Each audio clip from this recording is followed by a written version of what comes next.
share the second row, then Graham Crosby and Dick Johnson the third row. Peter McLeod is here. Actually, white Commodores seem to be in vogue at the moment following Alan Grice's charge after the European Touring Car title. Graham Crosby and Peter McLeod both turning up today in basically plain white Commodores. Well turned out though, just the same. Jim Richards, the Australian Touring Car champion from 1985, feeling the pinch just a little bit at the moment against the cars.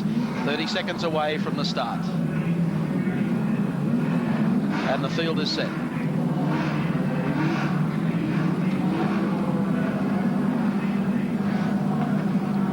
10 seconds away from the Castrol Challenge, round 3 of the Australian Touring Car Championship, and they're racing. Crosby, a beautiful start. Fury's watched it at the start, and Neil Lowe moves up smartly. Now Fury picks the pace up on the inside as they go down to the left-hander, and McLeod also making a brilliant start here on the outside. Let's make sure they all get through the turn, and none of them wind up in the sand trap as they go. Somebody does. Spin out. 2, 3, 4, 5, 6, a half dozen cars more. One of the dealer team cars. There's one of the Nissan Skylines. I think Graham Crosby was involved in that as well. And I think Crosby at present is stone motherless last. There's George Fury, car number 15. No, that's the Glenn Seaton car. Glenn Seaton car going up the back straight though. And here they come. Francevic in front. Harvey. And the crowd erupting here in the grandstand. As Neil Lowe, a Commodore come up on the outside to try and muscle Robbie Francevic for the lead. So and Neil he will Lowe, take then it. Francevic, then George Fury in third position. I saw Colin Bond in strife down there as well. We wonder where he is. Francevic comes back in car number 10. Well, what a carve up in the opening lap. And here's Fury going down the inside of the dealer team car as they come out of the turn, and he's got the Commodore very much sideways. Francevic is your race leader in car number 10. He's just biffed into the side of Neil Lowe's car. I think he may have pushed the guard onto the right rear tyre.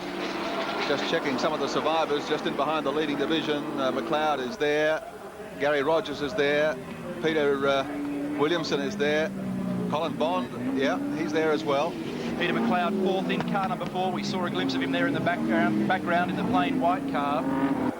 As they come down for the completion of their first lap, you'll hear the crowd erupt at Sandown. Robbie Francevic, car number 10, leads from Neil Lowe in 05. Still with some problems there with that car. George Fury in the Nissan Skyline is the next one to come through, and then Peter McLeod. Wait for the reaction as the Commodore comes up to challenge for the completion of the first lap here at Sandown. And the Super Kiwi, Robbie Francevic, and the Valvoline Turbo Volvo, he leads it. Standing lap time 2 minutes .34, and Neil Lowe's right-hand rear tyre continues to smoke with that guard pushed down on it. Jim Richards is a long way back in the field, probably in around about 20th position. They come through Castrol and make their way up towards the Motorcraft Hill again. And as Neil has mentioned, with Lowe's car, we're going to take the start for you off race cam inside Dick Johnson's car. Look for the jostling. Dick, one of the casualties in this. Dick's got the sideways street, but there goes Fury. Ben Seaton. And Williamson survived. Rogers survived. There goes Colin Bond. He's okay. So's Jim Keogh. I can't see Johnny Harvey. Look how far back Jim Richards is. And Dick Johnson pulls out of the race. Well, that's what triggered off the happening in the first lap. John Harvey back on the racetrack, but he's been via the pits. Meanwhile, Robbie Francevic, there's Graham Crosby's car. They're working on that to try and pull the guard back off the tyre. So drama in the first corner of this round 3. We have quite a race going because Neil Lowe is right behind Francevic, and George Fury sitting there ready to pounce as well. Graham Crosby sponsored by Systime, which is a software pack for parts dealers. They should be able to get him out there again pretty quick. I think he'd hope so. Okay, Neil Lowe here having a go at the back of Robbie Francevic. Two of them have been opponents for a long time in New Zealand touring car racing, and of course George Fury in third position in this extremely powerful Nissan, although I suspect the boost just down a bit on this car. And there's McLeod in fourth place at the moment in car number 4, and then I think it might be Peter Williamson. Here's a replay of the incident again at turn 1, lap 1. And you can't quite see what's happened there because we're looking at the rear of the field, but you can see the aftermath. Seaton gone to the right. Johnson in the middle. No, that was John Harvey who spun. Johnson in the middle. Jim Richards tangled up in there as well. Graham Crosby went into the back, I think, of John Harvey. And coming down into the top corner, and yes, it's Neil Lowe who's gone through to take over the lead from Robbie Francevic.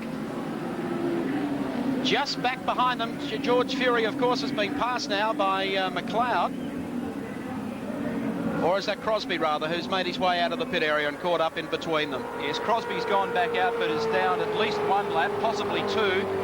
But he now splits the Francevic Volvo and the Fury Nissan, and behind them is the McLeod Commodore. Just about time to pause for breath, I think. Goodness gracious me, what a hectic first few laps here in this round of the Touring Car Championship. 05 Neil Lowe is in front at this stage of the race, just ahead of Robbie Francevic in the Volvo car number 10, and third place at this stage being held down by car number 30, and of course that is George Fury. They're the top three after those very eventful opening laps in the third round of the Touring Car Championship here at Sandown this afternoon.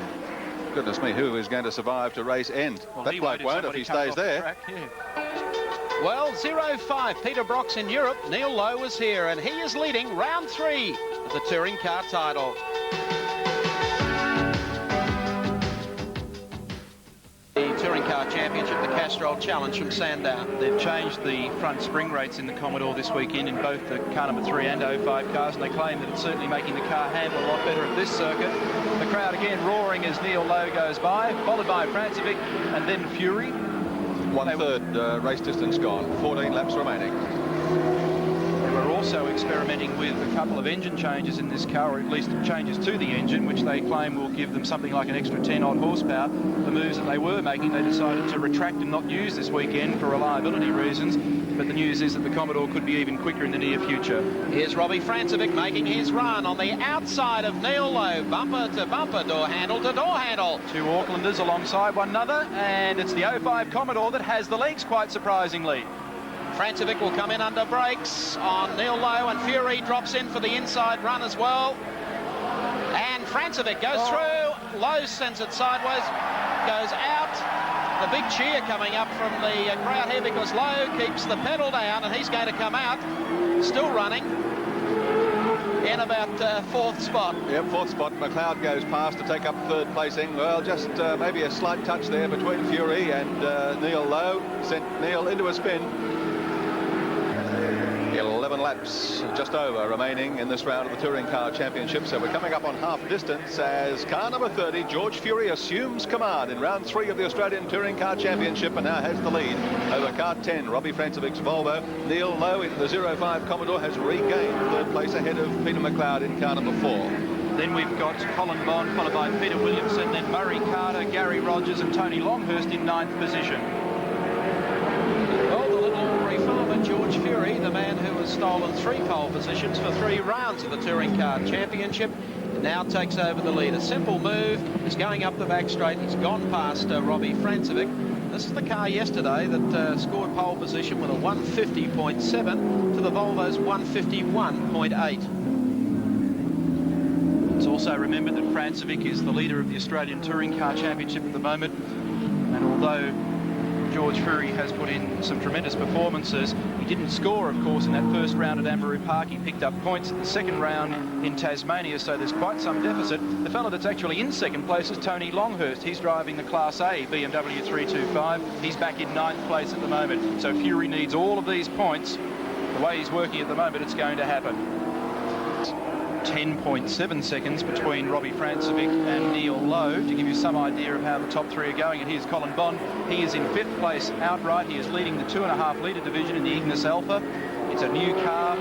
Had problems with the vehicle at the first round at Amaroo. They didn't go to the second round at Symmons Plains, but she flew last weekend at Amaroo Park, and he's doing a good job at the moment, although he's quite some way behind Peter McLeod in 4th place in car number 4. Love the way he's hanging those wheels out over the side. Yes, 75, that's a good showing. 5th spot for Colin Bond. The reason they're using number 75 is later in the year Alpha will be releasing a vehicle called an Alpha 75 for particularly the Australian market and of course in racing for the James Hardy 1000 and other endurance events, and that's a car that Colin Bond hopes, and certainly Enrico Zannarini, the team manager of the Alpha outfit, will put them into outright contention. Certainly on paper its configuration looks extremely good. Half race distance, as we pointed out before. In fact, we've just gone a little bit further than that, and Colin Bond looking to put in his best result so far in this championship that has given him very little so far. Where Francevic gains is down through the infield section of the racetrack with all the tight turns, because the Nissan, they're still playing around with the handling. They're far from happy with the car at the moment. Francevic's got by Gerald Kay, that slower vehicle, as I mentioned, and now sets out again in pursuit of George Fury. The thing that I've noticed particularly about the Nissan, though, this weekend, Mike, is that whereas at Amaroo and Simmons Plains the car was sliding a lot, that seems to have been cured. But he is incredibly fast in a straight line, and that's the problem as far as Robbie Francevic is concerned, because down the straight no one is running quicker than George Fury. It falls probably 20 or 30 metres every time down the straight. Gerald Kay still continuing back behind them in the Commodore. 4 laps remaining. Driving in the Jag Parts Commodore.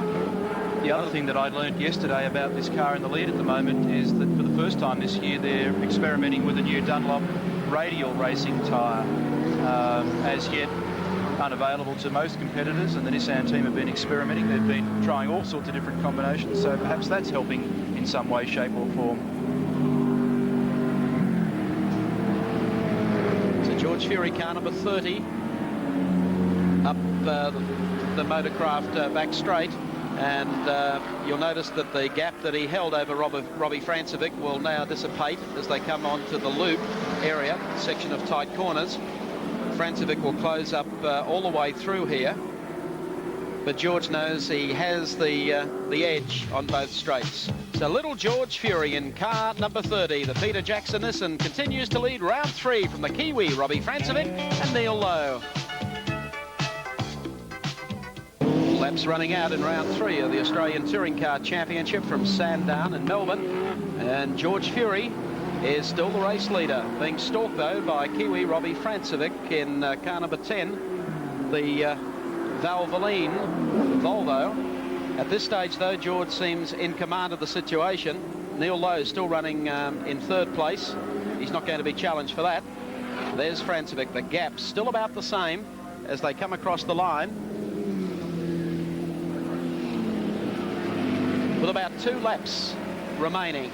And the gap is about 100 or so metres back to Robbie Francevic.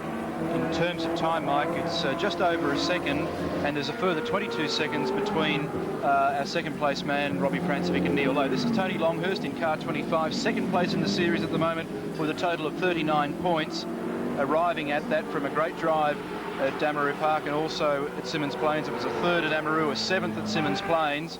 And the little 325 car, which is what's called a Class A car, gets more points than the bigger cars, is looking pretty good. This should be the leader, George Fury, car 30. Well, not only Tony Longhurst in the 325 doing well in the Australian Touring Car Championship, but of course BMW doing extremely well with the 325 model in the European title. Lee Voigt, of course, placed in 4th at the opening round at Monza, came back for a 6th outright at the second round at Donington in England last weekend. So the 325s, and nobody turns out a BMW better, I believe, better presented car probably in the world than Frank Gardner. And I take into consideration even the Schnitzer team in Europe. Oops, George getting a little sideways, feeling the pressure just a little bit. He's throwing it around now.